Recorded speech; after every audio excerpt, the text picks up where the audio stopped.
Nice, kalau gitu gue mau perkenalin dulu Mas Sofyan, welcome to Breakthrough Community. Ini pertama kalinya, nggak yang ini kedua kalinya, karena Mas Sofyan sebelumnya pernah sharing di conference-nya Breakthrough gitu ya. Buat teman-teman, kayaknya teman-teman udah pada tahu sih, Mas Sofyan ini co-founder dari Warung Pintar dan juga CTO-nya Circle hari ini. Dia udah kalang kabut di beberapa industri gitu ya, mulai dari gue baru tahu loh Mas, dari semen, mining, education, e-commerce, fintech, logistik, transportation, kayak diembat semua Mas, gue baru tahu. Terus dan gue juga lihat LinkedIn-nya Mas Sofyan kan, Mas Sofyan tuh kayak antusiasnya banyak, Web3 antusias, data antusias gitu kan, jadi kayak menarik gitu kan. Basically Mas Sofyan is always enthusiast about something new in technology, I can say gitu ya. Dan hari ini Mas Sofyan mau share tentang Web3 itu apa gitu kan, landscape in Indonesia, the future-nya kayak gimana sih, kayak gitu-gitu. Oke, silahkan Mas Sofyan, mungkin perkenalan diri dan langsung aja, the screen is yours, Mas. Iya, oke, udah bisa. Udah kelihatan? Yep. Ya, ini ritual di kalau online nih. Suaranya bagus, udah kelihatan. Nah, Assalamualaikum warahmatullahi wabarakatuh. Selamat sore semuanya. Ini sambil ngabuburit. Jadi tadi thank you perkenalannya. Iya, saya emang selalu antusias terhadap apapun yang baru gitu kan ya, di dunia digital. Jadi hari ini pun sebenarnya bukan jadi orang yang paling tahu gitu kan ya terkait Web3, tapi pengen dapet temen nih yang mau bahas Web3 lebih lanjut gitu kan ya. Jadi biar bisa dapat teman jadinya sharing gitu kan ya. Siapa tahu dari sharing ini muncul idea, muncul pertanyaan gitu kan ya, muncul curiosity gitu kan ya, atau mungkin kita bisa berkolaborasi ke depannya gitu kan ya. Ya, hari ini bakal bahas Web3. Perkenalan singkat tadi, nama gue Sofyan Hadiwijaya, ini nickname di dunia online, SOFIANHW, Sofyan HW gitu kan ya. Jadi bisa dicari di Instagram dan dimanapun gitu kan ya. Jadi hari ini kita bakal bahas Web3, judulnya The Future of the Internet gitu kan ya. Kayak keren banget gitu kan ya. Gue teringat iklan zaman dulu, internet masuk desa gitu kan ya. Jadi kayak, wah apa itu internet gitu kan ya. Jadi untuk mungkin umurnya nggak sama kayak gue gitu kan ya. Di umur gue nonton iklan itu tuh kayak internet masuk desa gitu, kayak heboh banget gitu kan ya. Atau bahkan kemarin nonton film tentang ini, nggak tahu benar atau enggak ya, di Netflix tuh ada kayak skandalnya Google Maps gitu kan ya. Nah itu juga ternyata di Jerman waktu itu internet baru masuk gitu kan ya, dan nggak banyak orang juga yang percaya sama internet gitu kan ya. Nah apalagi ini ngomongin Web3, the future of internet gitu kan ya. Nah sebenarnya apa aja sih hari ini yang bakal kita bahas? Sebenarnya cuma ada 4 gitu yang hari ini bakal kita bahas. Yang pertama adalah apa itu Web3 sendiri gitu kan ya. Terus kita bakal bahas balik dulu history internet. Terus kita lihat landscape-nya dari Web3 sekarang gimana gitu kan ya. Terus sebenarnya ada limitation atau challenges apa nih ya, di Web3 sendiri gitu kan ya. Jadi ada 4 ini yang bakal kita bahas. Sebelum kita masuk ke topik pertama, kita dengerin dulu video lucu ini gitu kan. Ini video audionya masuk nggak ya? Coba dulu aja, Mas. But you know, I think about this. And what about this internet thing? Do you know anything about that? Sure. What the hell is that exactly? It's become a place where people are publishing information. Right. So everybody can have their own homepage. Companies are there. The latest information. It's wild what's going on. You can send electronic mail to people. It is the big new thing. Yeah, but you know, it's easy to criticize something you don't fully understand, which is my position here. Go ahead. But I can remember a couple of months ago, there was like a big breakthrough announcement that on the internet or on some computer deal, they were going to broadcast a baseball game. You could listen to a baseball game on your computer. And I just thought to myself, does radio ring a bell?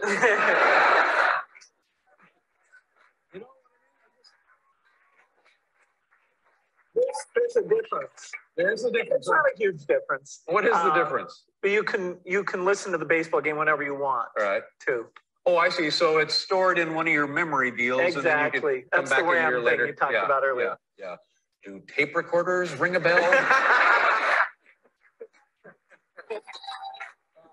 Ya, jadi ini video interview Bill Gates oleh Letterman gitu kan. Ini tahun 1995 ditanya tentang apa itu internet gitu. Dan sebenarnya kayak beberapa hal yang nggak jauh beda dengan pada saat itu udah ada TV, udah ada tape radio gitu kan. Jadi kayak ketika Bill Gates jelasin ke Letterman tuh kayak lelucon internet itu gitu kan. Nah ini sering banget sebenarnya dikasih lihat atau di apa ya para anak-anak Web3 bakal ngeliatin ini gitu. Karena pengen nyeritain bahwa si Web3 ini sesuatu yang baru yang ya nggak banyak orang bisa imagine gitu kan. Bisa jadi gitu, termasuk gue pribadi gitu kan. Makanya kayak di sini kita bakal diskusi nih, kita bedah bareng gitu kan ya, si Web3 ini dari resource yang saya dapat, nanti kita diskusi di ujung gitu kan ya.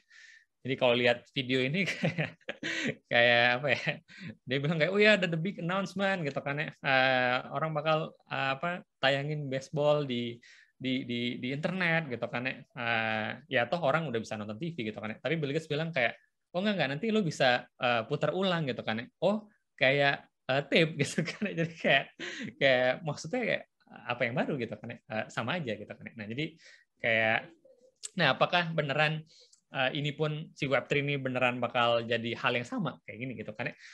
Apakah kayak mungkin kayak sekarang juga orang bilang ngapain orang bikin Web3 ya, sebenarnya pakai Web2 aja bisa gitu kan ya. Terus kenapa harus ada hal baru gitu kan ya. Nah jadi apakah ini beneran bakal jadi future, bakal kita diskusi aja gitu kan ya. Tapi video ini bakal ngingetin kita, ini berapa tahun yang lalu berarti ya, 20 tahunan yang lalu gitu kan ya. Ketika internet muncul juga kayak lelucon gitu kan ya. Oke, nah ini quotes menarik sebelum kita mulai juga. The future is not fixed. We have to make the right choice to get the world we want. Ini gue ambil dari salah satu artikel ketika gue ngelakuin riset terkait Web3 gitu kan. Apa itu Web3? Gue pengen kenal lebih jauh gitu kan. Jadi ini kata-kata yang menarik menurut gue di salah satu mediumnya siapa gue lupa gitu kan. The future is not fixed. We have to make the right choice to get the world we want gitu kan.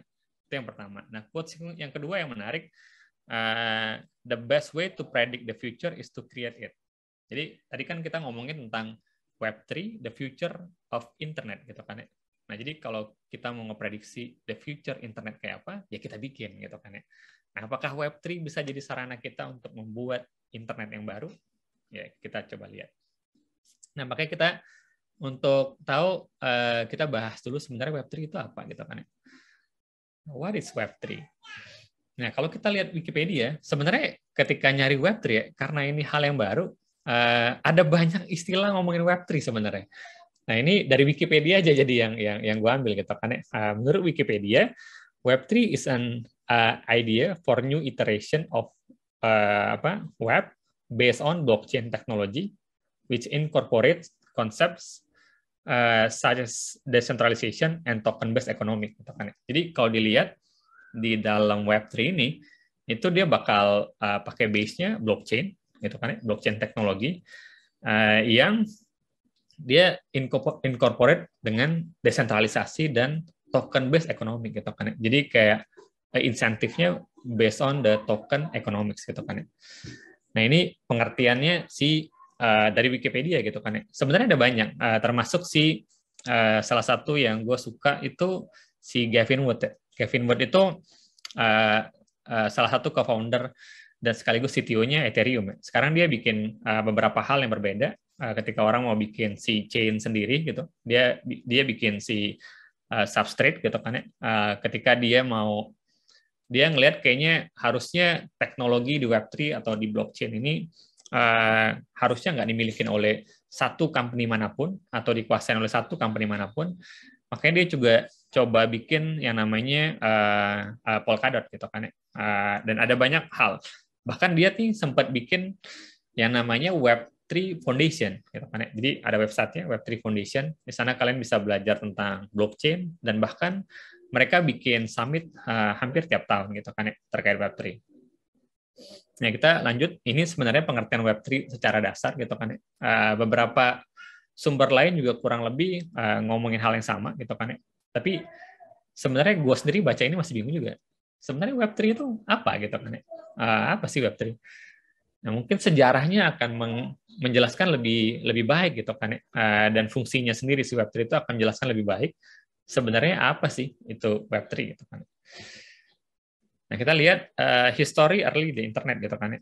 Jadi yang pertama disebutnya web versi 1 gitu kan ya, 1.0. Jadi versi 1 ini dibilangnya web itu read only. Jadi di sini ada yang kelahiran 90-an? Ya, ada kecuali gue. Ya, oke. Jadi kayak gue lahirnya tahun 90-an gitu kan ya. Gue ingat banget waktu gue SMP, berarti SMA itu 2004 nih, pas banget sebenarnya. Gue kenal sama yang namanya Geocities gitu kan ya. Jadi kayak web versi 1 itu kita cuma bisa ngelihat, jadi kayak statik aja gitu kan ya. Makanya dibilangnya read only gitu. Jadi the only way buat ngebalasnya ya kita bikin another website gitu kan ya.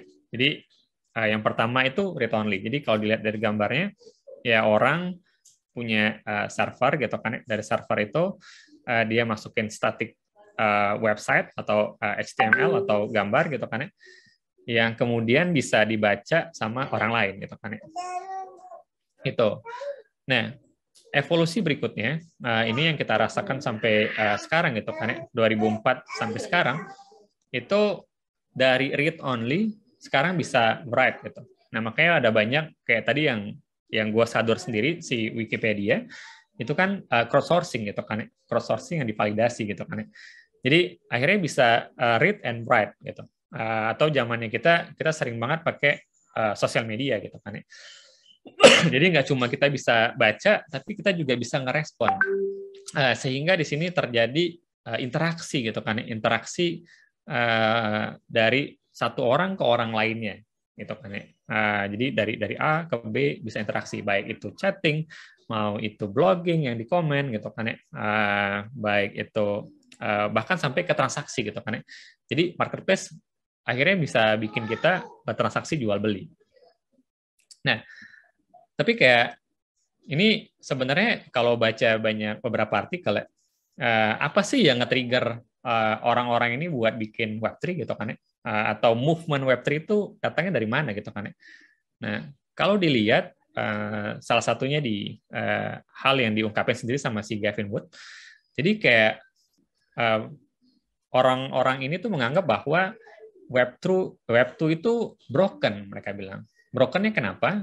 Karena sebenarnya ketika internet muncul gitu kan ya, sebenarnya ada banyak open protocol gitu. Open protocol tuh kayak TCP gitu kan ya, ada IP, UDP, SMTP, sampai HTTP gitu kan ya.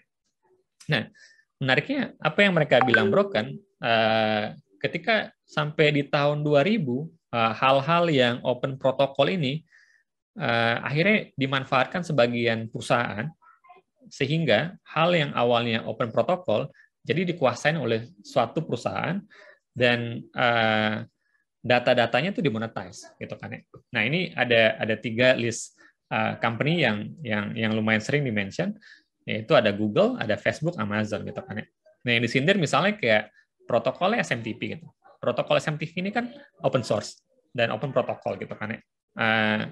Tapi kayak ya Google bikin Gmail sehingga orang harus bayar dan bahkan datanya itu bisa diolah gitu kan ya, sama si Google sendiri gitu kan ya. Jadi mereka bilang kayak satu, datanya ini mulai dikuasain oleh beberapa company gitu kan ya.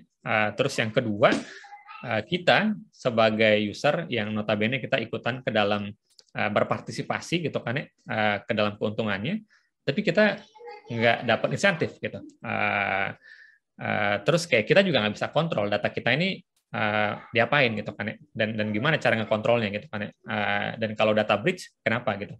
Nah, jadi kayak beberapa hal ini akhirnya mendorong buat gerakan atau movement dari si Web3 sendiri. Nah, ini berasal dari mana? Ngelihat si pergerakannya si blockchain dan kriptonya sendiri gitu kan ya. Nah, makanya Web3 hadir. Web3 itu bentuknya kayak apa? Web3 itu akhirnya kayak read, write, own, or trust gitu kan ya. Jadi apakah ini bakal jadi future ya kita nggak tahu gitu kan ya. Lahirnya dari 2014. Jadi antara semua semua devices bisa saling ngobrol dan dia bisa saling read dan write gitu kan ya. Dan dia punya ownership, identity dan trust gitu kan ya. Nah, itu yang dia bilang ke dalam Web3. Nah, sampai sini pun gue pribadi masih bingung sebenarnya. Kayak Web3 itu apa? Read, write, own. Ya, apa gitu. Kalau ngomongin ownership sebenarnya ya bisa juga gitu kan dilakukan di Web2 gitu kan ya. Nah, tapi kita coba masuk lebih dalam sebenarnya core idea-nya dari Web3 ini apa sih gitu kan ya. Ternyata yang pertama adalah decentralized gitu. Decentralized dan terdistribusi gitu kan ya. Nah, makanya kayak sebenarnya konsepnya ini mirip kayak peer-to-peer gitu kan ya. Ketika Bitcoin pertama kali ditulis sama Satoshi Nakamoto pun pengennya jadi peer-to-peer payment gitu kan ya. Jadi kayak orang bisa nge-transact secara peer-to-peer dan divalidasi oleh nodes-nya atau konsensusnya gitu kan ya. Nah, jadi kayak the ideas-nya adalah peer-to-peer atau desentralisasi gitu kan ya. Terus yang kedua adalah native payment gitu. Jadi kayak karena ini idenya kalau ditransspek lebih awal, ya karena ada kelahiran setelah blockchain dan jadi kripto, mengolah si Ethereum yang bisa smart contract gitu kan ya. Nah, sebenarnya ide smart contract atau si programming itu udah ada dari Bitcoin. Cuma Bitcoin itu si programmingnya nggak selengkap atau istilahnya itu untuk jadi sebuah environment programming baru itu harus ada yang namanya Turing test gitu. Yang sekarang tuh dimiliki oleh beberapa fungsi dasar yang dimiliki oleh bahasa pemrograman yang lainnya gitu kan ya. Nah, ketika di Bitcoin sebenarnya ada terjadi kompilasi dan runtime di dalamnya Bitcoin, tapi sangat sederhana gitu. Itu cuma stack programming gitu kan ya. Jadi bisa dilihat nanti kalau pengen belajar lebih jauh gitu kan ya. Nah, jadi ketika di dalam cryptocurrency di dalamnya ada programming, nah ini dilihat oleh Ethereum dan Ethereum bikin yang namanya smart contract gitu kan ya. Jadi ketika kita ngelakuin logic programming gitu kan ya, nah itu bisa langsung dikaitin ke tokenisasi gitu kan ya. Tokenisasi bisa masuk ke tokenomics gitu.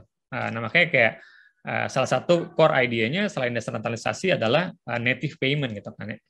Nah, kalau kita lihat sekarang yang terjadi di web tuh antara aplikasi dan payment itu nggak secara natively jadi satu gitu kan ya. Jadi misalnya ini aplikasinya, nanti kita bakal bayar pakai aplikasi yang berbeda gitu kan ya.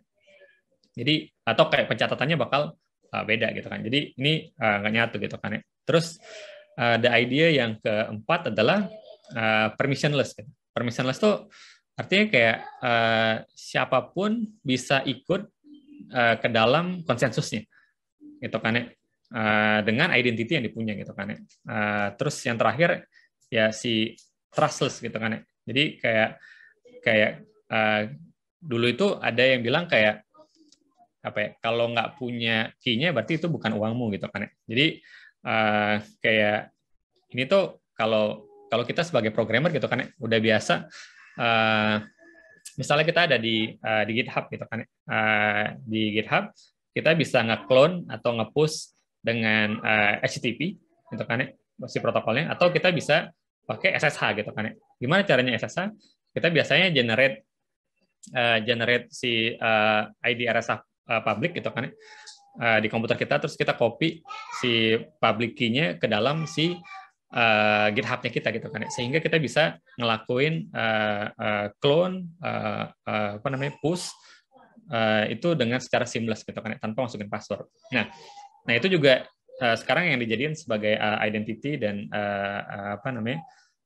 security-nya di dalam si blockchain sendiri gitu kan. Nah, jadi kalau dilihat kalau kita lihat core ideas-nya Web3 ini sangat menarik sebenarnya gitu kan. Jadi tadi kalau kita balik ke yang sebelumnya, ketika Web2 dibilang broken, tadi kan ya orang-orang yang apa ya, satu teknologinya dikuasain dan datanya dikuasain oleh beberapa company aja gitu kan ya. Terus kita sebagai atau kalau pernah nonton Social Dilemma, kalau produknya nggak bayar berarti kan produknya adalah kita gitu kan ya. Nah, kita yang notabene sebenarnya berkontribusi tapi nggak dapat insentif gitu kan ya. Nah, dengan cara seperti ini gitu kan ya hopefully ini mungkin bisa jadi jawaban gitu kan. Jawabannya masih mungkin gitu kan. Mungkin bisa jadi jawaban di mana internet ini akan jauh lebih adil gitu kan ya. Accessible dan lebih adil dan lebih fair gitu kan ya. Untuk era baru gitu kan ya. Nah, untuk bayangan nih, biasanya kan kalau kita di web tuh gitu kan ya. Ini ada web browser gitu kan ya. Terus ada biasanya front end, back end, database gitu kan. Di sini ada internet.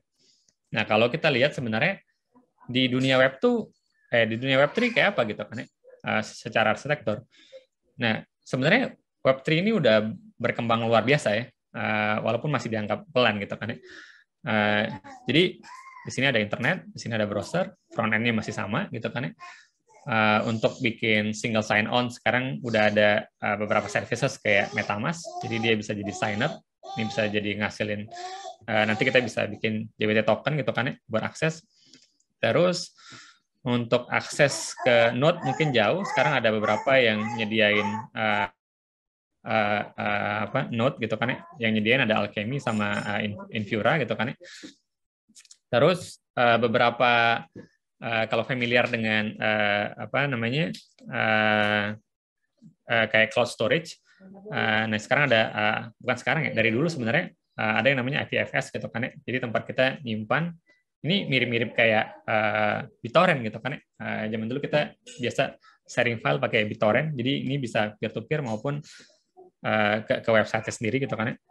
Nah terus sebagai database-nya itu bisa pakai si blockchain gitu kan ya.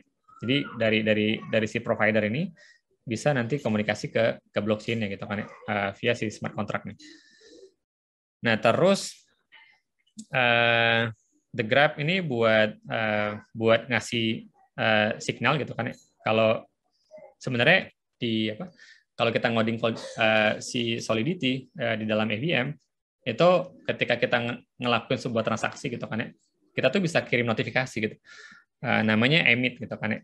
Jadi kita bisa bikin event, terus eventnya di-emit. Nah, ketika eventnya di-emit, dia bakal nge-push notifikasi lah, kayak WebSocket gitu kan. Kita bisa on apa gitu kan, kirim ke front end-nya gitu kan ya. Nah, kadang-kadang kan kita lupa nih, ada sesuatu yang belum bikin gitu kan ya. Nah, sebenarnya si blockchain ini kan immutable ya.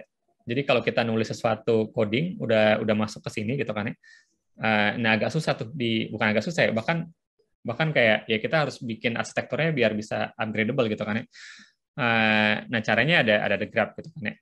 Terus kayak sekarang salah satu isu dari si blockchain sendiri itu karena dia pengen secure gitu kan ya, jadinya lamban gitu kan ya. Nah karena lamban sekarang ada beberapa solusi buat nge-scalingnya.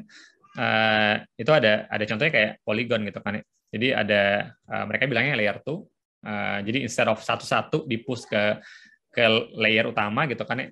Jadi dia bakal bikin dulu, dikeluarin satu, terus beberapa transaksi terjadi di sini dulu dan di-push nanti barengan ke si blockchain-nya. Nah ini Ethereum pakai proof of work gitu kan ya. Di sini ada beberapa yang pakai metode konsensus mereka sendiri.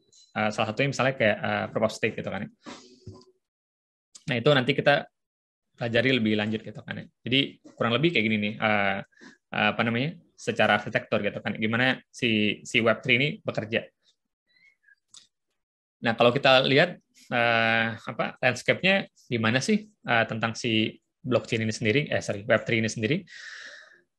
Kalau kita lihat, ini kita coba ngaca ke history dari hypertext dulu gitu kan ya. Jadi 1945 muncul yang namanya Memex gitu kan ya. terus 1965 ada hypertext, terus gitu kan. Sebenarnya HTTP dan HTML itu baru ditemuin 1991 gitu kan. Jadi cukup lama gitu kan, dari awalnya physical si Ethernet sampai ke kita bisa ngakses si HTML gitu kan. Nah sekarang tadi kalau dilihat 2014 gitu kan, di 2020 ini, which is berapa tuh? 8 tahun gitu kan. Coba kita lihat perkembangan dari si Web3 sendiri gitu kan. Nah ternyata udah banyak banget gitu kan. Udah banyak banget. Bahkan beberapa gue juga nggak kenal gitu kan. Buat domain sekarang ada INS. Walaupun beberapa orang bilang kayak mahal banget ya biayanya gitu kan. Jadi ada banyak nih, ada yang di communication gitu kan, ada di kayak YouTube gitu kan, ada TV show gitu, ada bahkan sekarang yang lagi seru ya menurut saya pribadi itu yang ada di sini nih, Play to Earn gitu kan. Tahun lalu sempat dikasih lihat teman gitu kan, videonya seberapa impactful-nya si Axie Infinity gitu kan. Dia bikin Axie University gitu kan. Jadi orang main game terus bisa ngasilin uang gitu kan, uangnya dalam bentuk kripto gitu kan. Nah karena ketika masuk ke dunia game, ya saya nggak tahu ya, kalau gue pribadi ketika masuk ke dunia game, beli digital aset itu jauh lebih make sense gitu kan ya. Misalnya kayak gue main Dota gitu, gue pengen dapat item yang bagus gitu kan, rare item, ya gue bakal bayar gitu kan, atau gue bakal trading sama teman gue gitu kan ya. Jadi kayak beli digital asset tuh jauh bisa lebih diterima buat para gamer online gitu kan ya. Jadi nah ketika masuk ke Play to Earn ini menarik banget gitu kan ya. Bahkan sekarang ada company yang menaungi si playernya gitu kan ya. Jadi misalnya orang kayak gue gitu kan ya, pengen main game tapi nggak ada waktu gitu kan ya. Terus kayak bahasanya dulu gojokiin gitu kan ya gojokiin deh gitu kan ya. Gojokiin terus nanti ada yang mainin gitu kan ya, ada yang mainin nanti gue bayar aja gitu kan ya, sehingga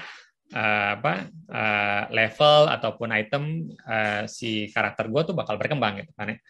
Nah di zaman dulu mungkin kayak tadi kan ya, karena terpisah gamenya sendiri, paymentnya sendiri gitu kan ya. Jadi agak sama si identity-nya juga kan gue harus kasih gitu kan ya, kayak user and password gitu kan ya. Yang sewaktu-waktu bisa jadi si gamernya nih yang kena tipu gitu kan ya, dia udah ngegedein ternyata nggak dibayar gitu kan ya. Atau udah di DP tapi pembayarannya nggak sesuai gitu kan ya. Nah atau sebaliknya gitu kan ya. Karakternya ketika udah gede, udah bagus, dibawa lari gitu kan ya. Nah, hal-hal tersebut dengan menggunakan tadi si Web3 tadi gitu kan ya. Jadi kayak pertama karena ada yang namanya NFT gitu kan ya, non fungible item, yang namanya kita bisa menyatakan bahwa itu ownership kita as long as kita punya private key-nya. Jadi yang namanya identity itu akan beda dengan buat akses masuk gitu kan ya, user and password gitu kan ya. Nah makanya kayak yang tadi itu akunnya dicolong, as long as private key-nya nggak kena colong ya hampir nggak mungkin gitu kan ya. Terus yang kedua yang tadi uangnya dibawa lari gitu kan ya. Karena tadi salah satu core ideas-nya Web3 adalah native payment gitu kan ya. Dan evolusinya Ethereum itu adalah di smart contract gitu kan ya. Jadi kayak kontrak antara yang punya karakter sama yang mainin gitu kan ya, udah jelas tuh kontraknya bahwa habis dimainin bagi hasilnya 80 misalnya gitu kan ya. Nah itu secara kontrak yang udah programmatically ada di smart contract itu automatically bakal nge-disperse sesuai dengan kontraknya gitu kan ya. Nah jadi kalau dilihat si Play to Earn ini jadi sangat menarik gitu kan ya. Walaupun sebenarnya bisa aja kan ya, dibikin pakai kita punya escrow account gitu kan ya bisa aja gitu kan ya. Nah menariknya kan kayak misalnya Bitcoin gitu kan. Bitcoin kan nggak ada satupun company yang nggak own Bitcoin gitu kan ya. Jadi semuanya based on community gitu kan ya. Tapi apakah ada celahnya? Ya tentu aja ada celahnya gitu kan ya. Ya, jadi kayak apa namanya? Apakah ini bisa dikontrol? Ya, ada aja celahnya buat kontrol gitu kan ya. Apakah ini anonymous? Ya ada aja caranya buat nge-trace sesuatu gitu kan ya. Nah, jadi sebenarnya ini ngambil salah satu case aja, play to earn, sebenarnya ketika ditranslate jadi sangat menarik gitu kan ya. Jadi kalau pengen lihat lebih jauh ada company namanya YGG gitu kan ya, di luar sana, salah satu guild yang bareng sama Axie Infinity gitu kan ya. Jadi kalian bisa baca white paper-nya sih ya, lebih jauh gitu kan ya. Nah, itu seruannya gitu kan ya, tapi Web3 sekarang tuh masih ada limitation gitu kan ya, karena masih muda, masih under development gitu kan ya. Yang pertama adalah accessibility gitu. Accessibility di mana kayak nggak kayak Web2 yang apa namanya, accessibility-nya gampang gitu kan ya, karena hampir semua laptop setelah Netscape, setelah ditaruh Microsoft Internet Explorer itu ditaruh Microsoft langsung bundle sama OS-nya gitu kan ya. Jadi semua orang udah terbiasa dengan browser gitu kan ya. Jadi accessibility-nya udah bisa nih gitu. Tapi kalau buat si Web3 itu belum natively kayak dompetnya itu apa namanya, belum natively disupport sama si browsernya. Salah satu browser yang mau support tuh si Brave sebenarnya gitu kan ya. Terus yang kedua, sebenarnya iterasinya jauh lebih banyak di back-end dan infrastruktur gitu kan ya. Sehingga secara user experience belum banyak iterasi gitu kan ya.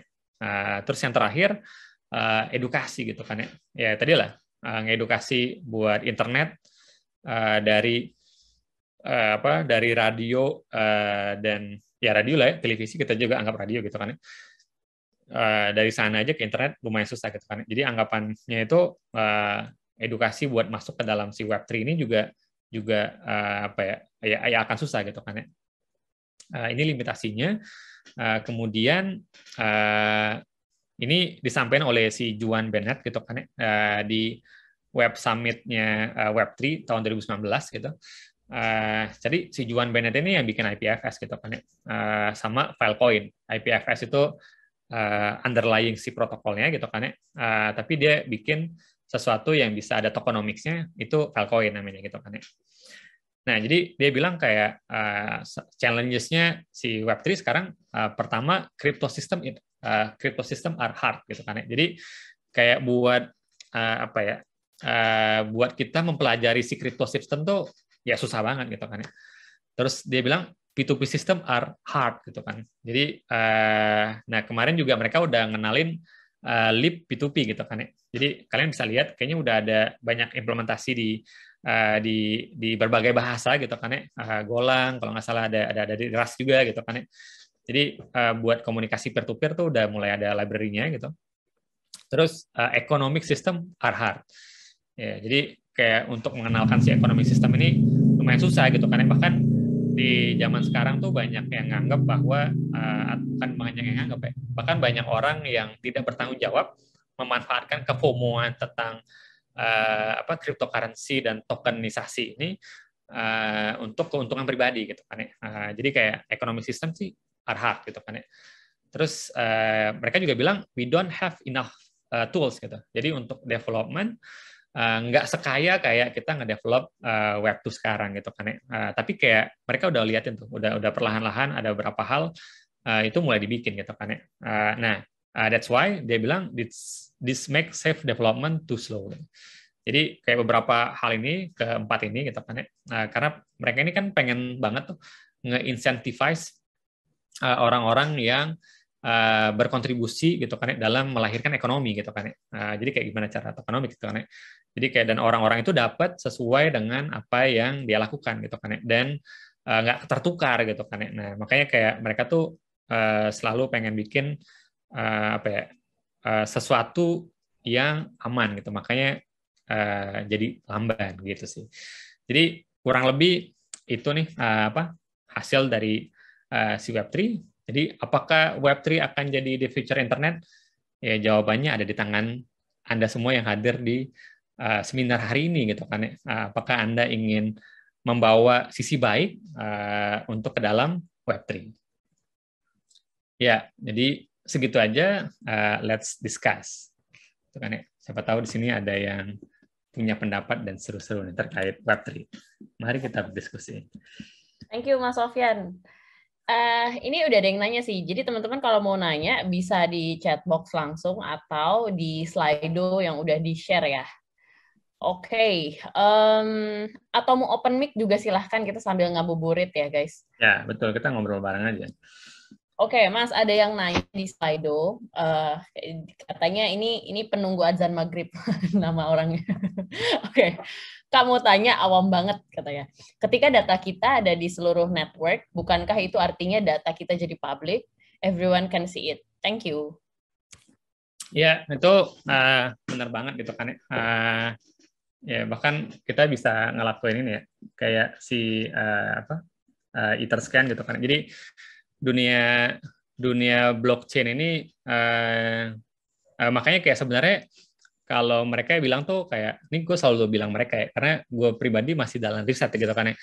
Jadi dari dalam si riset gue ini, gue nemuin kayak mereka bilang, enggak semuanya itu harus dibikinin Web3 gitu.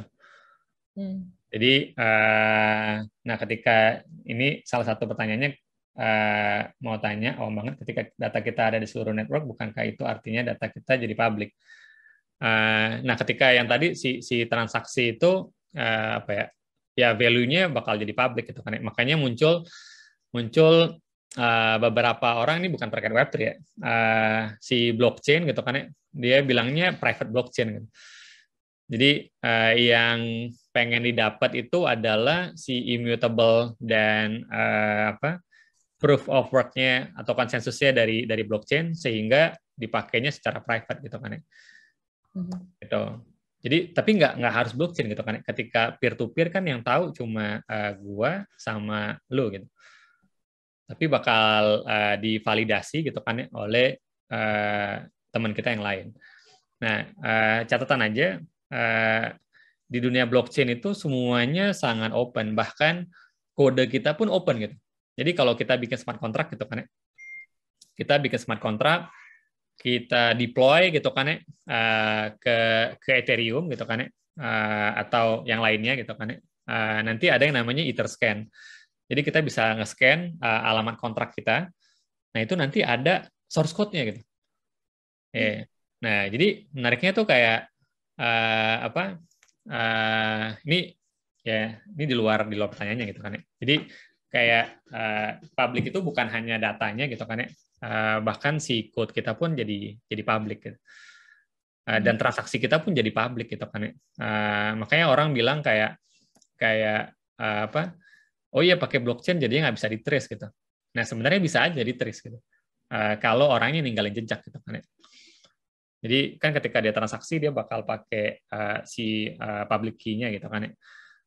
Dia transaksi gitu kan, kita tahu di mana di sana misalnya dia lagi belanja apa di Indomaret mana gitu kan, misalnya di Indomaret itu ada CCTV-nya gitu. Nah, bisa ke-trace kan orang yang belanja siapa gitu. Padahal sebenarnya nanti kalau kita mau bahas tentang kripto kayaknya kayak kripto aja gitu kan jadi ada alasan kenapa itu terjadi sebenarnya. Oke. Thank you Mas Sofyan. Mas Sofyan, aku mau share screen Slido ya. Izin share. Oh ya, biar kelihatan. Ini gue ngelihat ke sebelah kanan, ada layar di kanan. Oke, semoga terjawab ya penunggu azan maghrib. Next-nya ini, bisakah kita membuat blockchain pada project existing kita namun tanpa kripto? Oke, iya. Blockchain itu tadi kan ya, kenapa blockchain hadir sebenarnya buat nge-insentif orang gitu. Jadi apakah bisa tanpa kripto? Ya bisa. Adanya tokenisasi aja nanti gitu. Bisa banget. Jadi kita bikin nggak harus pakai Bitcoin, nggak harus pakai Ethereum kan ada general ledger yang lain gitu kan yang kita bisa pakai kayak Hyperledger gitu kan. Jadi nggak harus ada kriptonya sih. Oh, I see. Oke. Thank you. Next. Mas, Web3 memiliki konsep desentralisasi. Apakah itu secure? Bentar, gue ralat dulu yang atas itu ya. Kripto yang gue maksud tadi cryptocurrency gitu kan ya. Jadi nggak tahu nih pertanyaannya tanpa kripto ini apakah cryptocurrency gitu kan ya. Atau kripto beneran. Nah, kalau kripto beneran salah satu yang validasi cara konsensus dan mekaniknya buat ngevalidasi bahwa transaksi itu adalah benar dari satu pihak ke pihak lain, sebenarnya konsensusnya tuh kebanyakan pakai kripto gitu. Jadi kalau yang dimaksud kripto itu kayaknya kalau mau pakai security dan trustless tadi, ya nggak mungkin gitu kan ya, karena itu jadi underlying-nya buat security dan validasi gitu kan ya. Tapi kalau yang dimaksud adalah cryptocurrency, jawabannya mungkin gitu kan. Sih, karena token itu sendiri adalah kripto sebetulnya ya. Iya, bloknya sih yang dijadiin tokenisasi gitu kan sebenarnya. Oke. Semoga menjawab ya. Kita next, Mas, Web3 memiliki konsep desentralisasi. Apakah itu secure karena setiap orang sudah punya kebebasan dalam memposting sesuatu di internet? Ini gue bingung jawab. Atau tidak? Web3 memiliki konsep desentralisasi. Apakah itu secure? Karena setiap orang sudah punya kebebasan dalam memposting sesuatu di internet. Hubungannya secure sama memposting. Ya, desentralisasi itu maksudnya mereka desentralisasi itu belum sama dengan ini ya, distribusi gitu kan ya. Desentralisasi itu kan tersebar di mana-mana gitu kan ya. Nah, untuk mereka komunikasi satu sama lain ya namanya peer-to-peer. Nah, itu terdistribusi gitu kan ya. Itu ada papernya tuh, sentralisasi, desentralisasi sama distribusi gitu kan ya. Nah, apakah itu secure? Ya kita bikin channel sendiri aja gitu kan ya, biar secure gitu sebenarnya. Tapi gue juga bingung nih maksud pertanyaannya. Oke. Ini yang mempunyai pertanyaan ini boleh open mic sih kalau mau ya menjelaskan ini apa namanya pertanyaannya. Ada yang mau open mic mungkin? Udah kah? Sekuritas di Web3 itu jauh lebih ke yang tadi gitu kan ya. Pertama ada si private key dan public key. Terus yang kedua dengan kriptografi gitu kan ya. Si transaksi ini tuh kalau pernah lihat film yang ada Alan Turing tuh, ada Enigma gitu kan ya. Kan dia ngirim pesan tuh. Terus di-decrypt oleh si Alan Turing gitu kan ya. Nah, sebenarnya kayak itu tuh. Jadi dari gua nih ngirim pesan ke orang lain gitu kan ya. Sebelum ditulis ke blockchain-nya itu harus divalidasi dulu. Nah, maksud secure-nya si blockchain ini adalah ya tadi tuh yang ngirim duit tuh beneran orang ini ke orang yang ono gitu. Terus orang ini kita tahu bahwa dia punya si tokennya gitu kan ya. Karena antara satu blok sama blok lain itu chaining gitu. Jadi kita historinya itu ke bawah terus. Dan yang dimaksud secure lagi itu yang bakal ngevalidasi bukan terpusat oleh satu company gitu kan ya. Tapi semua orang yang ikutan ke dalam nodes gitu, 50%, 51%-nya gitu kan ya. Itu yang dimaksud secure sih. Jadi bukan security ini ya. Sama ketika mereka ngomong privacy ya kita bisa kontrol gitu si datanya gitu kan ya. Sih. Oke, thank you Mas Sofyan. Teman-teman, karena ini pertanyaan banyak dan waktu kita cuma tinggal 12 menit lagi, boleh di thumbs up ya pertanyaan mana yang mau kita bahas dulu. Oke. Nah, ini ada nih. Menurut Mas Sofyan, gimana perkembangan blockchain di Indonesia? Kebetulan saya sedang mempelajari Web3, hanya masih ragu karena belum banyak digunakan di Indo. Jadi future-nya gimana nih? Ya, nah ini menarik banget sih. Saya jadi ingat ini ya, zaman dulu tuh ketika ada Android ya, yang belajar Android tuh dikit banget gitu kan ya, di Indonesia gitu kan ya. Padahal di luar udah banyak gitu kan ya. Nah, makanya salah satu yang tersohor di dunia Android dulu namanya Sidik Permana gitu kan ya. Karena dia udah ngoprek Android lebih jauh gitu kan ya.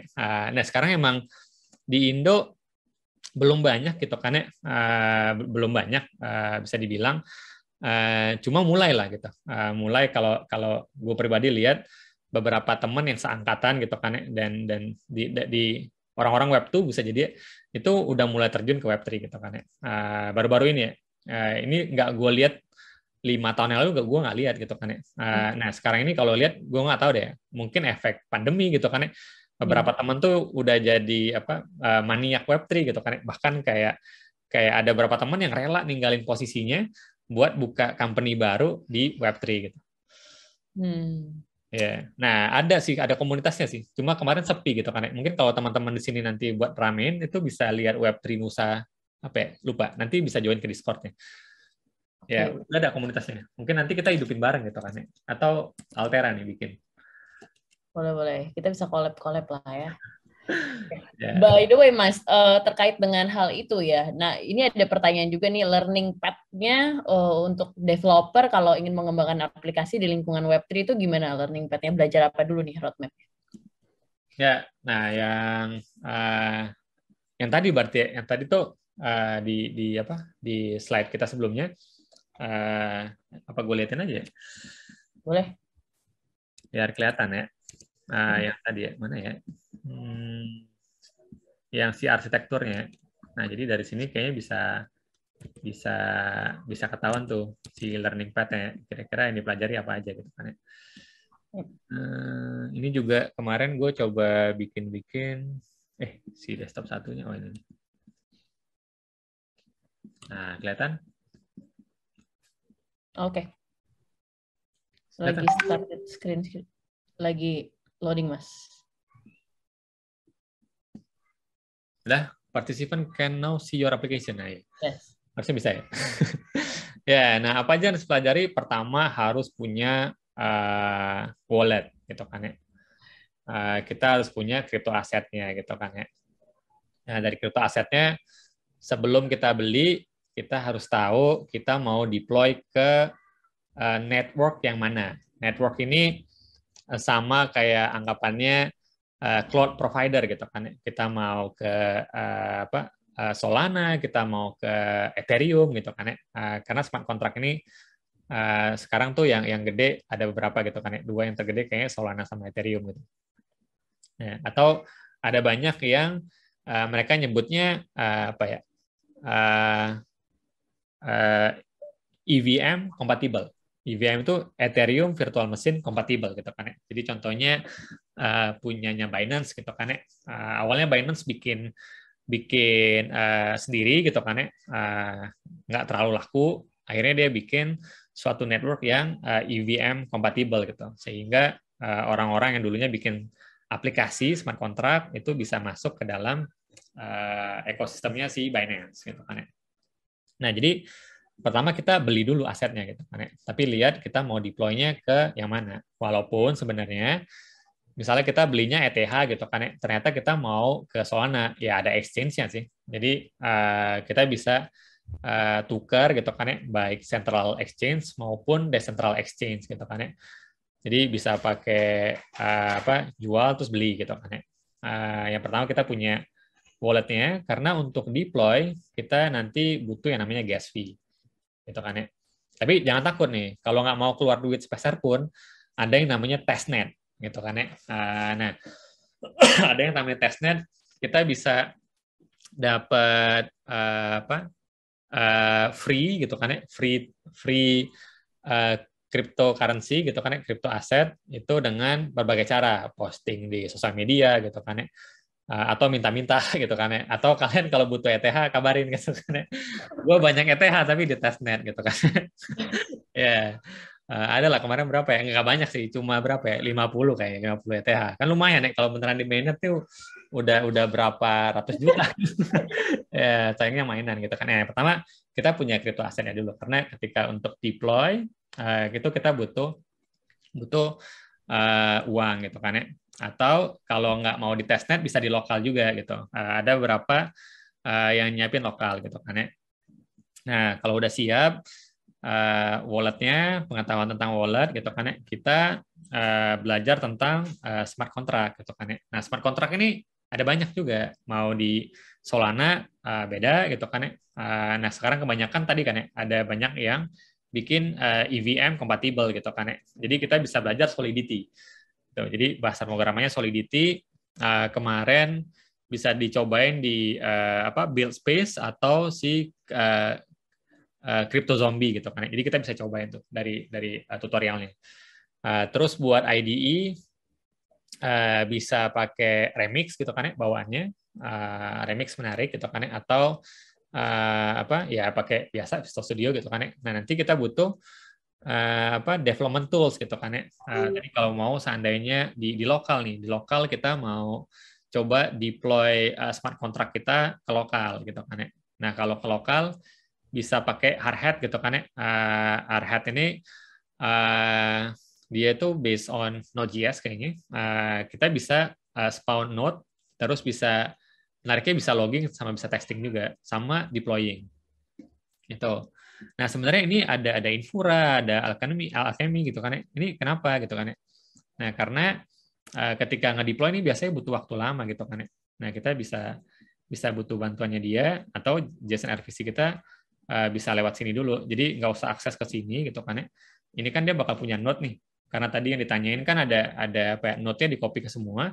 Jadi sebenarnya kalau si Infura ini punya node dan si code kita buat interaksi itu ada di sini gitu kan ya. Jadi akan jauh lebih cepat gitu kan ya. Nah, ini ada si Alchemy atau si Infura gitu kan ya. Nah, terus buat nyimpen filenya karena mahal banget gitu kan ya. Salah satu parameter yang dicek buat nentuin gas fee. Jadi bayangin sebenarnya smart contract ini kayak mirip-mirip kalau kalian kenal AWS Lambda gitu kan ya. Setiap kali kita nge-execute kita bakal bayar gitu kan ya. Nah, sama nih. Setiap kali untuk ngelakuin sesuatu nih smart contract ya sama kayak tadi, makanya kita butuh si gas fee gitu kan ya. Nah itu bakal dikurangin dari si kripto yang kita punya. Nah salah satunya nanti bisa connect via MetaMask itu. Nah ini ada The Grab. Nah ini juga kalau ke Ethereum nanti lama banget prosesnya, ya bisa pakai layer 2-nya, salah satunya Polygon gitu. Jadi kayak kalau ditanya learning curve-nya di mana, jawabannya sangat lumayan gitu kan ya. Karena ada banyak tools yang mungkin agak beda, bahkan menurut gue pribadi pola pikirnya agak dirubah dikit gitu. Ya gitu sih. Dari kemarin ya coba buat bikin hal-hal yang simpel gitu kan ya, buat Web3. Jadi ngitung si gas tadi, jadi kayak kita harus ngodingnya itu sangat optimal gitu kan ya. Kalau enggak nanti harganya bisa mahal banget. Oke, berarti ini ada yang nanya nih. Jadi kalau mereka yang sekarang udah back-end engineer gitu, mereka udah punya fundamental lah ya, at least sama ini. Nggak kepake ya, Mas? Okay. Karena masih ada inheritance, masih ada semuanya ada kok. Beberapa mirip-mirip kayak Java sih kalau gue lihat ya, si Solidity. Oke, teman-teman, ini 2 menit terakhir. Gue mau ambil satu pertanyaan lagi, tapi sambil kita ngobrolin pertanyaan terakhir, minta feedback-nya teman-teman untuk event ini. Kira-kira jamnya oke atau enggak? Atau karena jujur Li, di bulan puasa ini kita lagi coba-coba juga beberapa jam gitu untuk event kita, apa jam 7 malam atau ngabuburit kayak gini dan lain-lain. So let us know di feedback supaya kita bisa improve. Oke, Mas, pertanyaan terakhir kali ya. Kalau misalkan Web3 itu decentralized, artinya regulator sekelas government nggak bisa kontrol dong? Kalau decentralized, ya justru tadi kan yang ditanyain pertama, ketika masuk ke dalam Web3, apalagi itu semuanya, jadi istilahnya di Web3 itu ada yang on-chain, ada yang off-chain gitu kan ya. Nah, menariknya bukan Web3 ya, si blockchain lah ini gitu kan ya. Jadi blockchain itu ada yang on-chain, ada yang off-chain gitu kan ya. Nah, menariknya saking secure-nya mereka ini cuma bisa interaksi antara on-chain-nya gitu kan ya. Nah, terus ada evolusi yang bikin Oracle protokol gitu kan ya. Jadi bisa berkomunikasi keluar gitu kan ya. Nah, karena kan mahal banget ya storage di on-chain gitu kan ya. Jadi orang bikin kayak beberapa data taruh di luar aja gitu kan ya. Nah, sesuatu yang on-chain itu yang dibilang oleh orang pertama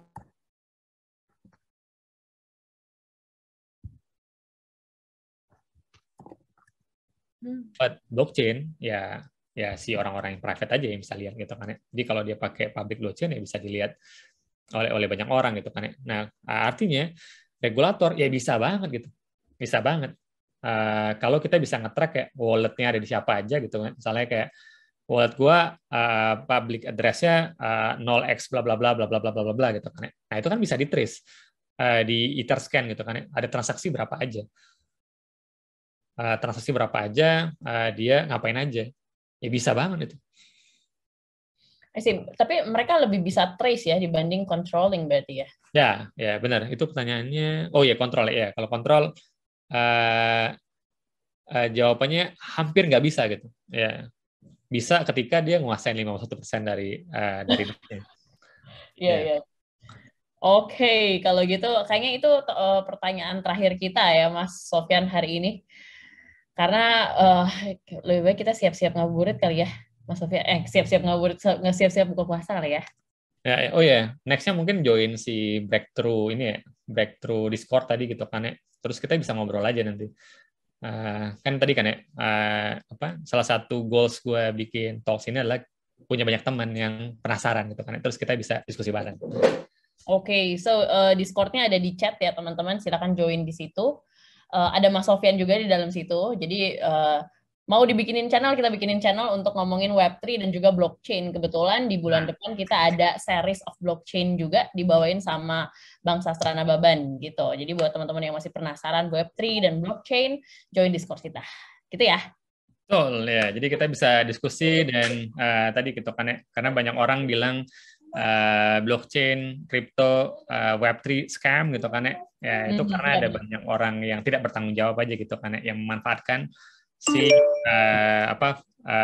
media baru ini gitu kan ya. Nah, why not kita yang orang-orang baik nih, good people gitu kan ya, kita join, masuk juga, kita bikin sesuatu yang lebih bermanfaat gitu kan ya. Nah, makanya kita butuh teman brainstorming yang banyak nih buat menghasilkan sesuatu yang jauh lebih baik.